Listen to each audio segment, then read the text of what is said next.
ಮತ್ತು ಈ ಕ್ಷೇತ್ರದ ಯೋಗಿಗಳಾದಂಥ ಸ್ವಾಮಿ ನಿರ್ಮಲಾನಂದ ಮಹಾಸ್ವಾಮೀಜಿಯವರನ್ನು ಕೂಡ ಸ್ಮರಿಸಿಕೊಂಡು ಜೀವನೋತ್ಸಾಹ ಶಿಬಿರದಲ್ಲಿ ತಾವು ಆಗಮಿಸಿರುವಂಥ ತಮಗೆಲ್ಲರಿಗೂ ಎಲ್ಲ ಆಯೋಜಕರಿಗೂ ನಮಸ್ಕಾರಗಳು. ತಾವು ಈ ಬಿಳಿಗಿರಿ ರಂಗನ ಬೆಟ್ಟದಲ್ಲಿ ಇದು ಸ್ವಾಮಿ ನಿರ್ಮಲಾನಂದ ಆಶ್ರಮ. ಸ್ವಾಮಿ ನಿರ್ಮಲಾನಂದ ಮಹಾಸ್ವಾಮೀಜಿಯವರು ಪ್ರಥಮವಾಗಿ ಮಿಲಿಟರಿ ಮೇಜರ್ ಯೋಧರು. ಹಿರೋಶಿಮಾ ನಾಗಾಸಾಕಿ ಯುದ್ಧ, ರಷ್ಯಾ ಕಮ್ಯುನಿಸಮ್, ಭಾರತ ವಿಭಜನದಲ್ಲೆಲ್ಲ ಭಾಗವಹಿಸಿ ಅಲ್ಲಿ ಆ ಯುದ್ಧದ ಘಟನೆಗಳಲ್ಲಿ ಅನೇಕ ಹಿಂಸಾ ಘಟನೆಗಳನ್ನು ಕಂಡು ವೈರಾಗ್ಯವನ್ನು ತಾಳಿ ಅಂದೇ ರಾತ್ರಿ ಎಲ್ಲ ರಾಜೀನಾಮೆ ಪತ್ರವನ್ನು ಬರೆದಿಟ್ಟು ಕೊಟ್ಟು ಮುಂಜಾನೆ ಯಾತ್ರೆ ಪ್ರಾರಂಭ ಮಾಡ್ತಾರೆ. 6 ವರ್ಷಗಳ ಕಾಲ ಸುದೀರ್ಘವಾಗಿ ಯಾತ್ರೆಯಲ್ಲಿ 170 ದೇಶಗಳನ್ನು ಸುತ್ತಿ ಬಂದರು. ಅಷ್ಟೇ ಅಲ್ಲ, ಅನೇಕ ವಿಜ್ಞಾನಿಗಳು, ತತ್ವಜ್ಞಾನಿಗಳು ಮತ್ತು ಅನಾಥ ಆಶ್ರಮಗಳು, ಪ್ರಕೃತಿ, ಪರಿಸರ, ಸಾಕ್ರೆಟಿಸ್, ಕೆಲವರು ಐನ್ಸ್ಟೈನ್ ವಂಶಸ್ಥರು, ಅವರಿಗೆಲ್ಲ ಭೇಟಿಯಾಗಿ ಬಂದಂಥವ್ರು. ಅದರ ಜೊತೆಯಲ್ಲಿ ಭಾರತಕ್ಕೆ ಮೊಟ್ಟ ಮೊದಲು ಮೈಸೂರಕ್ಕೆ ಬಂದು ಮೈಸೂರದಿಂದ ಯಾತ್ರಾ ಶುರು ಮಾಡಿ ಹಿಮಾಲಯ, ನೇಪಾಳ, ಕಠ್ಮಂಡು, ಗುಜರಾತ್, ರಾಜಸ್ಥಾನ, ಹೀಗೆ ಭಾರತದಲ್ಲಿ 220 ಕ್ಷೇತ್ರಗಳನ್ನು ಸುತ್ತಿ ಬಂದವರು. ಕೊನೆಗೆ ಸಿದ್ಧರ ಬೆಟ್ಟ, ತಗಡೂರು ಅಲ್ಲೆಲ್ಲ ಇದ್ದು ನಿನ್ನೆ ಬಂದಿದ್ರಲ್ಲ ನಮ್ಮ ಕೃಷ್ಣಮೂರ್ತಿಯವರು MLA ಅವರು ತಂದೆಯವರು ಈ ಮಠದ ಸ್ವಾಮೀಜಿಯವರ ಪರಮ ಭಕ್ತರು. ಅವರೇ ಇದನ್ನು ಪಿ ರಾಚಯ್ಯ ಅಂತನವರು ಜಾಗವನ್ನು ಕೊಟ್ಟವರು. ಅವ್ರು ನಿನ್ನೆ MLA ಅವರು ಬಂದಿರಲ್ಲ, ಅವರೆಲ್ಲ ಬಾಲ್ಯದ ಆಟಗಳಲ್ಲಿ ಆಡಿದವರು.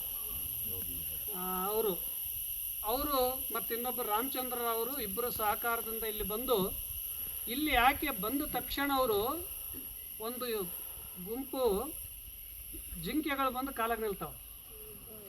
ಅವ್ರಿಗೇನು ಅನ್ನಿಸ್ತು ಅಂದರೆ ಈ ಜಾಗ ಕಾಡಿನ ಪ್ರಾಣಿಗಳು ಸೂಚನೆ ಮಾಡ್ಯವ, ಇಲ್ಲೇ ಇರಲಂತ ತಿಳ್ಕೊಂಡು ಇದನ್ನು ಒಪ್ಪಿ ಇಲ್ಲೇ ಇರ್ತಾರೆ.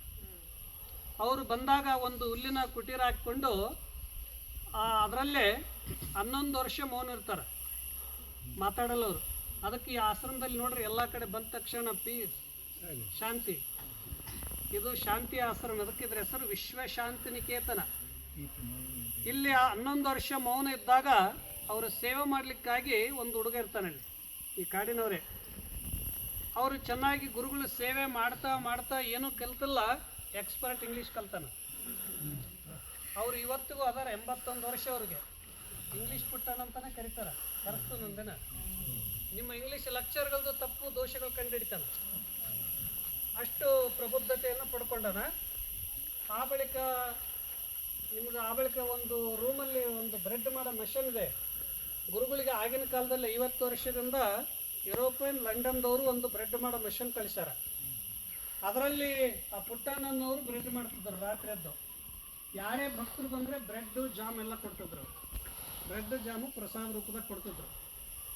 ಆ ಬಳಿಕ ಹಲವಾರು ಇಂಗ್ಲೀಷು ಮತ್ತು ಕನ್ನಡದಲ್ಲಿ ಪುಸ್ತಕಗಳನ್ನು ಬರೆದಿದ್ದಾರೆ. ಒಂದಿನ ಅವರು ಬರಿತಾ ಕುಳಿತಾಗ ಒಂದು ಜಿಂಕೆಯ ಸಮೂಹ ಬರ್ತದೆ. ಆ ಜಿಂಕೆಯ ಸಮೂಹದಲ್ಲಿ ಒಂದು ಮರಿ ಬಂದು ಅವ್ರಿಗೆ ಸ್ವಾಮೀಜಿಯವ್ರ ತೊಡೆ ಮೇಲೆ ಕೊಡ್ತದೆ. ಯಾವಾಗ ತನ್ನ ತಾಯಿ ಗುಂಪನ್ನು ಬಿಟ್ಟು ಬಂದು ತೊಡೆ ಮೇಲೆ ಕುಂತು ವಾಪಸ್ ಹೋಗಲ್ಲದು. 11 ವರ್ಷ ಸ್ವಾಮೀಜಿಯವ್ರ ಕಡೆ ಇರ್ತದೆ. ಅದ್ರ ಹೆಸರು ಬಂಬಿ ಅಂತ. ಆ ಬಂಬಿ ಸ್ವಾಮೀಜಿಯವ್ರು ಎಲ್ಲೆಲ್ಲಿ ಈ ಆಶ್ರಮದಾಗ ಸುತ್ತಾ ಇರ್ತಾರೆ ಅದ್ರ ಜೊತೆಗಿರೋದೇ ಯಾವಾಗಲೂ. ಯಾವಾಗ ಫಾರೆಸ್ಟ್ ಒಂದು ರೂಲ್ಸ್ ಮಾಡ್ತಾರೆ, ಯಾವ ಪ್ರಾಣಿಗಳು ಸಾಕಬಾರ್ದು ಯಾರು ಅಂತ ತಿಳ್ಕೊಂಡು ಅದನ್ನು ಕಾಡಿಗೆ ಕಳಿಸೋಣ ಅಂತ ಯೋಚನೆ ಮಾಡ್ತಾರೆ, ಅದು ಸ್ವಯಂ ಆಗೇ ಪ್ರಾಣ ಬಿಡ್ತದೆ. ಅದಕ್ಕಾಗಿ ಅದರದ್ದು ಒಂದು ಭಾಳ ದುಃಖದ ನೆನಪಿಗಾಗಿಲ್ಲ. ಹೋಗುವಾಗ ನೋಡ್ರಿ ಒಂದು ಜಿಂಕೆ ಸ್ಟ್ಯಾಚು ಇದೆ, ಅದ್ರ ಕೆಳಗೆಲ್ಲ ಬರೀತಾರೆ ಏನೇನು ಅದ್ರದ್ದು ಇತಿಹಾಸ ಅನ್ನೋದು, ಅದನ್ನೆಲ್ಲ ಬರೆಸಿದ್ದಾರೆ. ಆ ಬಳಿಕ ಒಂದಿನ ಅವರು ಕುಳಿತಾಗ ಇವರು ಸದ್ಗುರುಗಳದಾರಲ್ಲ, ಈಶಾ ಫೌಂಡೇಶನ್ದವರು, ಅವರು ಬರ್ತಾರೆ. ಅವ್ರಿಗೆ ಬಂದಾಗ ಬ್ರೆಡ್ಡು ಜಾಮು ಕೊಡ್ತಾರೆ. ಇವರು ಮಾತುಗಳು ಪ್ರಭಾವಿತವಾಗಿ ಗುರುಗಳು ಇರುವವರೆಗೂ ಅವರು ಪೂರ ಪರಿವಾರ ಬರ್ತಾನೆ ಇರ್ತದೆ. ಅನೇಕ ವಿಷಯಗಳ ಬಗ್ಗೆ ಚರ್ಚೆ ಮಾಡ್ತಾರೆ. ಮತ್ತು ಆಗಿನ ಕಾಲದಲ್ಲಿ ಇಲ್ಲಿ ಪೋಸ್ಟ್ ಶುರು ಮಾಡಿ ಎಲ್ಲ ದೇಶಗಳಿಗೆ ಪತ್ರ ಹಾಕ್ತಾರೆ ಅವರು. ಒಂದೊಂದು ದೇಶದವ್ರು ಬಂದು ಒಂದೊಂದು ತಿಂಗಳ ಇಲ್ಲಿ 4 ಜನ 6 ಜನ ಇರ್ತಿದ್ರು ಈ ಗೆಸ್ಟ್ ಹೌಸ್ನಲ್ಲಿ. ಒಂದು 4 ಜನ ಇರೋಂಗೆ ಗೆಸ್ಟ್ ಹೌಸ್ ಮಾಡ್ಯಾರ. ಅದರಲ್ಲಿ ಎಲ್ಲ ಥರ ವ್ಯವಸ್ಥೆಗಳನ್ನು ಮಾಡ್ಯಾರ.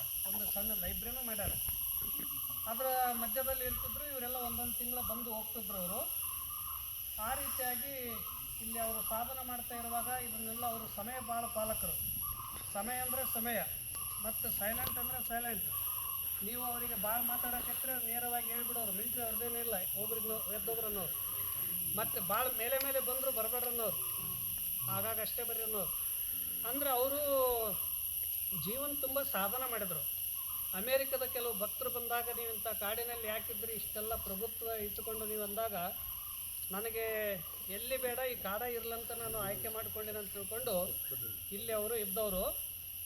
ಹೇಗಿದ್ದರು ಅಂದರೆ 40 ವರ್ಷಗಳ ಕಾಲ ಗೇಟ್ ದಾಟಿ ಹೊರಗೆ ಹೋಗಲ್ಲ. ವಿಶ್ವೆಲ್ಲ ಸುತ್ತಿ ಬಂದ ಬಳಿಕ ಇಲ್ಲೇ ಇದ್ದರು ಅವರು.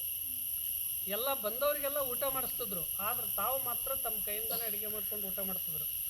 ಅವ್ರು ಇರೋದು ಅದು ರೂಮು. ಆ ರೂಮ್ನಾಗ ಅವ್ರು ಇರುವವರೆಗೂ ಯಾರಿಗೆ ಬಿಟ್ಟಿದ್ದಿಲ್ಲ. ತಾವೇ ಸ್ವಚ್ಛ ಮಾಡ್ಕೊಳ್ಳೋರು, ತಾವೇ ಊಟ ಮಾಡೋರು, ತಾವೇ ಅಡುಗೆ ಮಾಡ್ಕೊಳ್ಳೋರು. ಅದ್ರ ಜೊತೆಯಲ್ಲಿ ಭಾಳ ಶಿಸ್ತು, ಮತ್ತು ಯಾವಾಗಲೂ ಬರೆಯೋದು, ಧ್ಯಾನ ಮಾಡೋದು ಯಾವಾಗಲೂ ಅವರು ಮಾಡ್ತಾಯಿದ್ರು. ಅವರು ಅದಕ್ಕಾಗಿ ಈಶ ಫೌಂಡೇಶನ್ದವರು ಗುರು, ಇವತ್ತಿಗೂ ಗುರುಗಳು ಕೂಡ ಇವ್ರ ಬಗ್ಗೆ ಭಾಳಷ್ಟು ಕಡೆ ಉಲ್ಲೇಖನಗಳು ಮಾಡ್ತಾ ಇರ್ತಾರೆ. ಅವ್ರ ಶಿಷ್ಯರು, ಅವ್ರ ಅನುಯಾಯಿಗಳು ಇಲ್ಲಿ ಭಾಳ ಜನ ಬರ್ತಾ ಇರ್ತಾರೆ.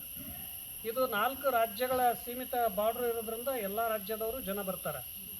ಮತ್ತು ಅವರು ಸ್ವಾಮೀಜಿಯವರು 1997ರಲ್ಲಿ ಡಿಸೆಂಬರ್ದಲ್ಲಿ ಎಲ್ಲ ಭಕ್ತರಿಗೆ ಕರೆದು, ಈ ಕ್ಷೇತ್ರದಲ್ಲಿ ನಾನು 40-50 ವರ್ಷ ಇದ್ದೆ, ನನಗೆ ಈ ಶರೀರಕ್ಕೆ 73 ವಯಸ್ಸುಗಳಾಗಿದೆ, ಅದಕ್ಕಾಗಿ ನನಗೆ ಇನ್ನು ಇಹಲೋಕದ ಯಾತ್ರೆ ಸಾಕು, ನಾನು ಹೋಗ್ತೀನಿ ಅಂತ ಹೇಳ್ತಾರೆ. ಎಂದು ನಾನು ಪ್ರಾಣ ಬಿಡ್ತೀನಿ ಅಂದರೆ ಜನವರಿಯಲ್ಲಿ ವೈಕುಂಠ ಏಕಾದಶಿ ದಿನ ಬರ್ತದಲ್ಲ, ಅವತ್ತೇ ನಾನು ಪ್ರಾಣ ಬಿಡ್ತೀನಿ ಅಂತ ಹೇಳ್ತಾರೆ.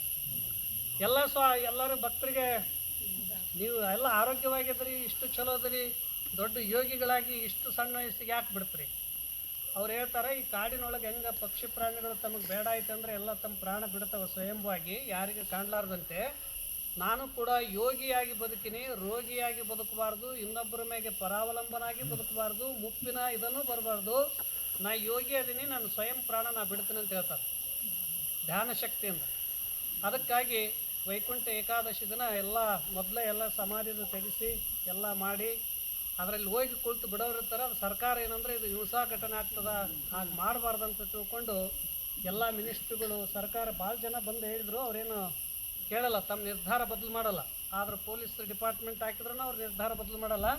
ಆಯಿತು ನೀವು ಅಲ್ಲಿ ಬಿಡಿ ಅಂತ ತಿಳ್ಕೊಂಡು 1-2 ದಿನ ಇಲ್ಲಿ ಧ್ಯಾನ ಮಾಡ್ತಾ ಅವರು ಯಾವ ದಿನ ಹೇಳಿದ್ರು ಅದೇ ದಿನವೇ ಪ್ರಾಣ ಬಿಟ್ಟಾರೆ. ಅಷ್ಟೇ ಅಲ್ಲ, ಮತ್ತು 1972ರಲ್ಲಿ ಸುತ್ತೂರಿನ ಮೊದಲನೇ ಜಗದ್ಗುರುಗಳು ಶಿವರಾತ್ರಿ ರಾಜೇಂದ್ರ ಮಹಾಸ್ವಾಮೀಜಿಯವರು ಕೂಡ ಇವ್ರ ಕಡೆ ಮೇಲೆ ಬರ್ತಾ ಇರ್ತಾರೆ. ಅವರಿಗೆಲ್ಲ ಆಯುರ್ವೇದ ಔಷಧಗಳು ಇವರೇ ಕೊಡ್ತಾ ಇರ್ತಾರೆ. ಈ ಘಟನೆಯ ಬಗ್ಗೆ ಜಗದ್ಗುರುಗಳು ಬಂದಿದ್ರಲ್ಲ, ಮೊದಲನೇ ಸಲ ಬಂದಾಗ ಹೇಳಿದರು, ಇಲ್ಲ ನಮ್ಮ ಗುರುಗಳು ಕೂಡ ಇಲ್ಲಿ ಬರ್ತಿದ್ರು, ಅವರಿಗೆಲ್ಲ ಔಷಧ ಕೊಡ್ತಿದ್ರು, ಅದರ ನೆನಪಿಗಾಗೆ, ಆ ಗುರುಗಳು ಬಂದು ಹೋಗಿರುವ ನೆನಪಿಗಾಗೆ ನಾವು ಇಲ್ಲಿ ಸಂಸ್ಥೆ ಮಾಡಿದ್ದಂತ ಹೇಳಿದರು. ಅಷ್ಟು ಇವರು ಒಂದು ದೊಡ್ಡ ಯೋಗಿಗಳು. ಅದ್ರ ಜೊತೆಯಲ್ಲಿ ಈಗ ರಾಮಾಯಣ ಮಹಾಭಾರತದ ಸೀರಿಯಲ್ಗಳು ನೋಡ್ತಿರಲ್ಲ, ಅದರಲ್ಲಿ ಮುಖ್ಯ ಪಾತ್ರ ಕೃಷ್ಣ ರಾಮನ ಪಾತ್ರ ಮಾಡಿದವರದಲ್ಲ, ಅವರು ಇವರು ಶಿಷ್ಯರೇ. ಅವರು ಕೂಡ ಇಲ್ಲಿ ಬರ್ತಾ ಇರ್ತಾರೆ ಮೇಲೆ ಮೊನ್ನೆ ಬಂದೋದ್ರು. ಮೊದಲು ಅವರಿದ್ದಾಗ ಒಂದು 10 ದಿನ ಬಂದೋದ್ರು. ಇನ್ನು ಹೀಗೆ ಅನೇಕ ಜನ ದೊಡ್ಡ ಮಹಾನ್ ವ್ಯಕ್ತಿಗಳಿಗೆ ಇವರು ಮಾರ್ಗದರ್ಶಕರು. ಈ ರೀತಿಯಾಗಿ ಅವರು ಜೀವನವನ್ನು ಸಾಗಿಸಿದ ಯೋಗಿಗಳು. ಈ ಸ್ಥಾನದಾಗೇನು ಕುಂತೀವಲ್ಲ, ಇಲ್ಲೊಂದು ಸಣ್ಣ ಇತ್ತು. ಇಲ್ಲಿ ತಿಂಗಳಿಗೆ 1 ಕ್ವಿಂಟಲ್ ರಾಗಿ ಹಾಕ್ತಿದ್ರು ದಿನ. ಇಷ್ಟೆಷ್ಟು ಸಾವಿರಾರು ಪಕ್ಷಿಗಳು ಬರ್ತಿದ್ವು ಇಲ್ಲಿಗೆ ದಿನ ಅವ್ರಿರೋವರೆಗೂ. ಅವ್ರು ದೇಹ ಬಿಡೋದು ಇನ್ನೂ 2 ತಿಂಗಳಾದಕ್ಕೆ ಬಂದ್ ಮಾಡಿದರು.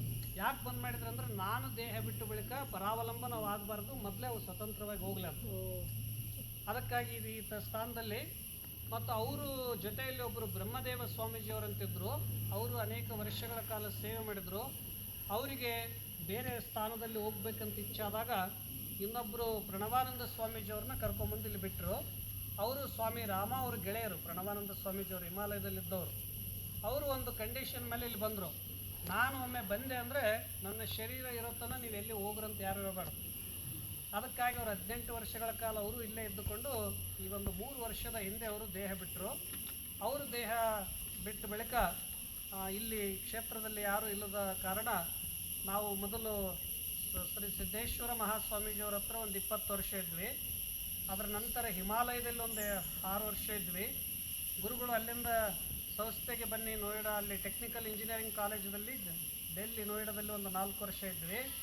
ಆ ಬಳಿಕ ಇಡೀ ಭಾರತ ಎಲ್ಲ ಸಂಚಾರ ಮಾಡಿದ್ವಿ. ಕೆಲವು ಬೇರೆ ಬೇರೆ ದೇಶಗಳು, Mauritius, Thailand, Bangkok, Hong Kong, Thailand, China, Australia, ಹೀಗೆಲ್ಲ ಆಯುರ್ವೇದ ಮತ್ತು ಯೋಗ ಬಸವ ಜಯಂತಿ ಕಾರ್ಯಕ್ರಮ ನಿಮಿತ್ತವಾಗಿ ಹೋಗಿದ್ವಿ. ಇದೇ ತಿಂಗಳ 9ನೇ ತಾರೀಕಿಗೆ ಮತ್ತೆ ಆಮಂತ್ರಣ ಇತ್ತು. ನಾವು ಶಿಬಿರದವ ಬೇಡ ಅಂತ ತಿಳ್ಕೊಂಡು ಈ ಸಲ ಬರಲಿಲ್ಲ. ಹೋದ ವರ್ಷ ಹೋಗಿದ್ವಿ. ಈ ಥರ ಇದ್ದುಕೊಂಡು ಇಲ್ಲಿ ನಾವು ಬಂದ ಬಳಿಕ ಒಂದು 18-20 ಪುಸ್ತಕಗಳನ್ನು ಬರೆದಿವಿ. ಮೊದಲು ನಾವೇನು ಹಿಂದಿ ಕಲ್ತಿದ್ದಿಲ್ಲ. ಹಿಮಾಲಯಕ್ಕೆ ಹೋದ ಬಳಿಕ ಹಿಂದಿ ಕಲ್ತು ಈಗ ಹಿಂದಿ ಭಾಷೆಯಲ್ಲಿ 10 ಪುಸ್ತಕಗಳು ಬರೆದಿದ್ದೇವೆ. ಆ ಬಳಿಕ ನಮಗೆ ಹೆಚ್ಚು ಸಂಪರ್ಕ ಭಾರತದ ಎಲ್ಲ ಭಾಗದವರು ಹೋದಾರ.